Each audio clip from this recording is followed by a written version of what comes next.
దాన ధర్మాలు చేయడం అంటే మామూలు విషయం కాదు.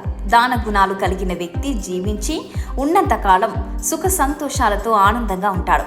మరణం అనంతరం మోక్షాన్ని పొందుతాడు. మనకున్న ధనంలో కొంత ధనాన్ని దాన ధర్మాల కోసం వెచ్చించాలని పురాణాల్లో చెప్పబడింది.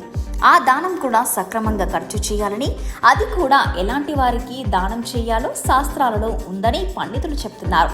ఇప్పుడు విజయం సాధించడానికి ఎలాంటి పరిహారాలు ఉన్నాయో తెలుసుకుందాం. గోచార గ్రహచార పరిస్థితి బాలేనప్పుడు అనేక సమస్యలతో నిత్యం ఏదో రకంగా బాధపడుతూ ఉంటాం. పరిష్కార మార్గంగా ఇలా చేయండి. ప్రతిరోజు కాలకృత్యాల అనంతరం మీకు దగ్గరలో ఉన్న దేవాలయంలో రావి చెట్టు దగ్గర నువ్వుల నూనె దీపం పెట్టి నెమ్మదిగా నడుస్తూ 11 ప్రదక్షిణలు చేయాలి. మనసులో ఇలా అనుకోవాలి: ఓం నమో భగవతే వాసుదేవాయ. ఇలా చేయడం వల్ల తొందరలోనే కష్టాల నుండి విముక్తి లభిస్తుంది. ఎటువంటి దోషాలనైనా చిటికలలో మాయం చేసేది గోమాత. ఈ గోమాతను వారంలో మీకు ఎన్నిసార్లు కుదిరితే అన్నిసార్లు పచ్చగడ్డి గాని కొద్దిగా బెల్లంతో కలిపిన బియ్యం పెట్టి 3 ప్రదక్షిణలు చేయండి.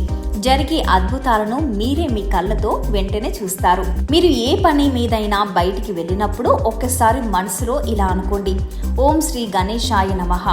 ఇలా అనుకుంటా గణపతి ఫోటో దగ్గర చిన్న బెల్లం పెట్టి అది ప్రసాదంగా తీసుకోండి. దీనివల్ల పని విజయం, శ్రేయస్సు కలుగుతాయి. ఏ పనైనా సరే అందులో విజయం సాధించాలంటే కేవలం ఆదివారం నాడు 2 చేతులు పైకి ఎత్తి సూర్యుడిని నమస్కరించండి.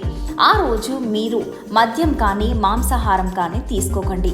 ఏదైనా ఒక కోరిక తీరాలంటే కొన్ని వదులుకోక తప్పదు. అలా సూర్యుడికి నమస్కారం చేయడం వల్ల మనలో ఆ సూర్యుని కాంతి కిరణాలు ప్రవేశించి మనకి ఆరోగ్యంతో పాటు మన కోరికలు కూడా తీరుతాయని పండితులు చెప్తున్నారు. మనకి అన్నిటిలో మంచి జరగాలంటే ఎవరైనా ఆపదలో ఉంటే వారికి సహాయపడండి. వారి ఆశీస్సులు మీకు లభించి మీకు ఆ రోజు ఏ పని అనుకున్నారో ఆ పనిలో మీరు తప్పక విజయం సాధిస్తారు. అలాగే మీ ఇంటి ఆవరణలో ఉన్న మొక్కలకు నీరు పోయండి. పశు పక్షదులకు కాస్త బియ్యం పెట్టండి.